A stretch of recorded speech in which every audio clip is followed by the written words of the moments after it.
সব কথা একদম বাজে। আর তো আমি ইচ্ছা করে বাচ্চাটাকে মারি না। আমি তো মারতে গেছিলাম ওই সিঁদুর চৌধুরীকে। বাচ্চাটা এরকম ক্ষতি হবে একদম ভাবতে পারি না। কিন্তু কি করবি বল, সবই তো উপরওয়ালার ইচ্ছা। আমি তো উপলক্ষ মাত্র রে। এখন কি হবে সেটা ভাবো বল। হ্যাঁ, সিঁদুর নাকি তোমাকে পাগলা কুত্তার মতো খুঁজে বেড়াচ্ছে। আরে তোরা একদম চিন্তা করিস না রে, ওই সিঁদুর ম্যাডাম আর কিচ্ছু করতে পারবে না। আর এই জন্যই তো তোদেরকে আমি এনেছি এই গোপন আস্তানা। এই গোপন আস্তানা এর ঠিকানাটা কেউ জানে না।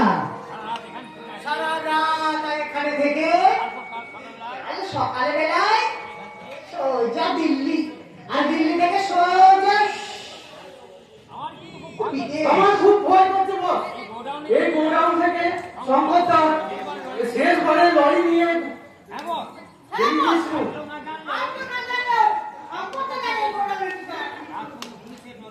রাত পর্যন্ত পুলিশের নজর আমার এখানে থাকতে।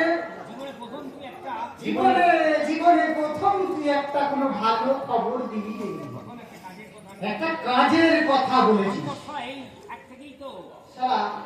সারা শঙ্কর যে কোনো মুহূর্তে সারা এখানে চলে আসতে পারে। কি করবো বলো? আমরা সারা কোনো শ্মশানে লুকিয়ে পড়ি। হ্যাঁ শ্মশানে, ওখানে সারা কাটা পাটি আসবে, কাটা পাটি কোনো একটা রাত্রি হয়ে ও বাবা গো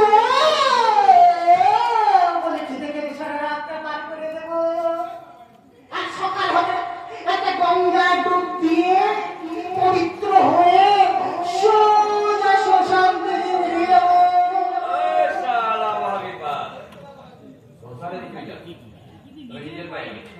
নিজের পায়ে তুই শ্মশানে যেতে তোকে আমি আগে মারি, তারপর খুন করে দেবো, তারপর তুই যাবি হাসপাতালে, ডাক্তার তোর ডেথ সার্টিফিকেট লিখবে, তারপর তুই চলা যাবি মর্গে। ওখান থেকে তোর শরীরটাকে লন্ড ভন্ড করে সেলাই করে বস্তায় করে বেঁধে এর মতো এই সারের মতো চারজন আমার কাঁধে চাপাবে। কাঁধে চাপিয়ে বলবে এই যেমন বলে বল হরি হরি বল, বল হরি। তারপর সারা তুই যাবি শ্মশানে।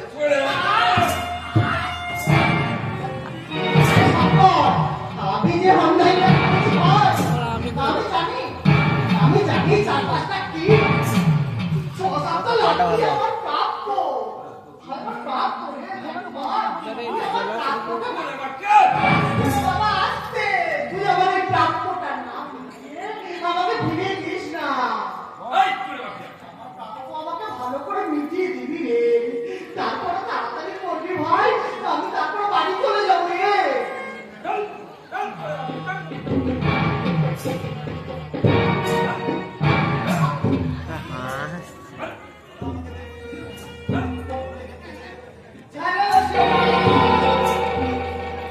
আমি মহাবীর পাল পাল বংশের ছাত্র।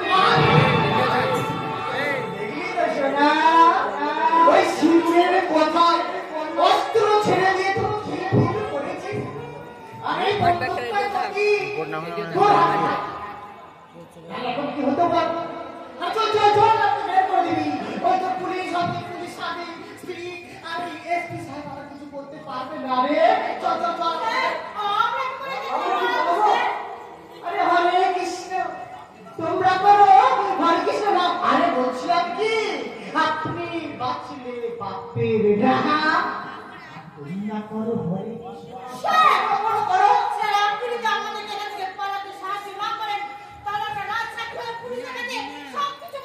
দেখেছো দেখেছো সারা দুটোই করছো। আমার সারা হাতে ফেলে যাচ্ছে আর শেষ সময় সারা কি রকম বিক্রি করছে। ওয়াই বেটা মালিক শেষ চল চল সব তুমি খালি মার পাওয়ার বেটা এটা করি না ঠিক কর কি আছে সে মোটা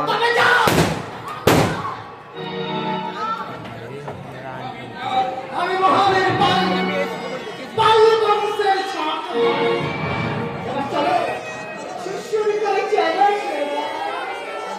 ঘুমায় না চলো। যেটুকু ঘুমাইছিল করে মারবো তোকে।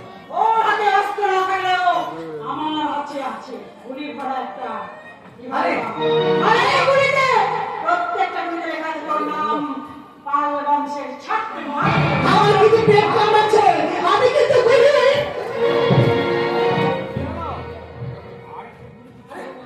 কি হলো? কি হলো? একটা দুটো আরেকটা গুলি থাকার কথা।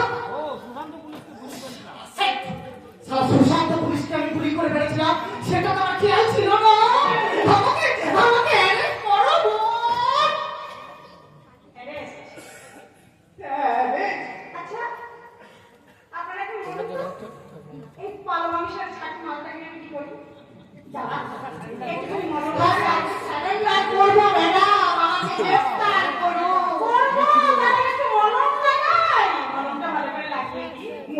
চতুর্থ দৃশ্যে তুই যদি আমার এরকম অবস্থা না করো, তাহলে শেষ দৃশ্যে এসে আনতে এরকম অবস্থা হতো না। বল এবার বল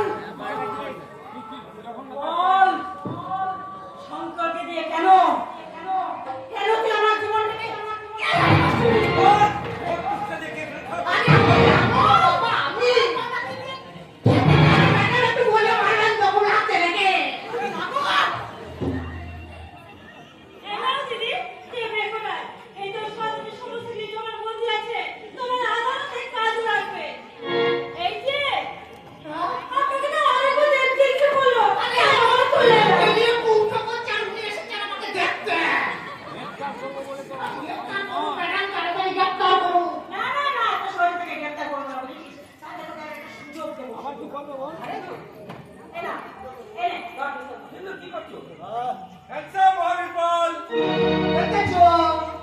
দেখেছো পুলিশ কখনো কাজের সময় এসেছে?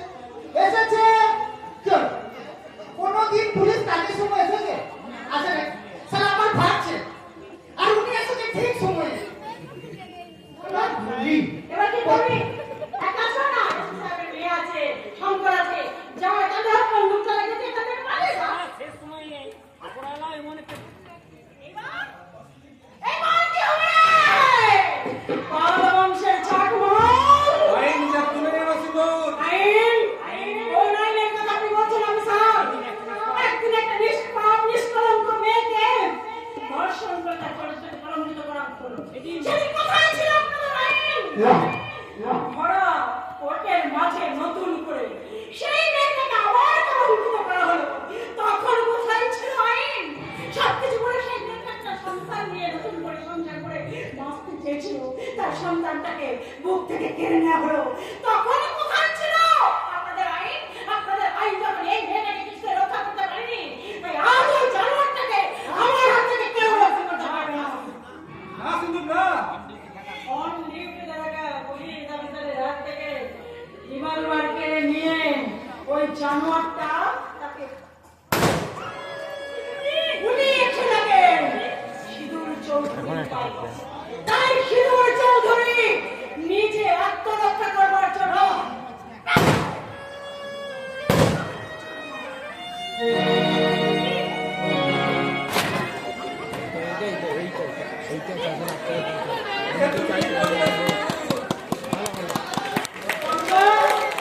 আইনের কথা তুমিও চাই।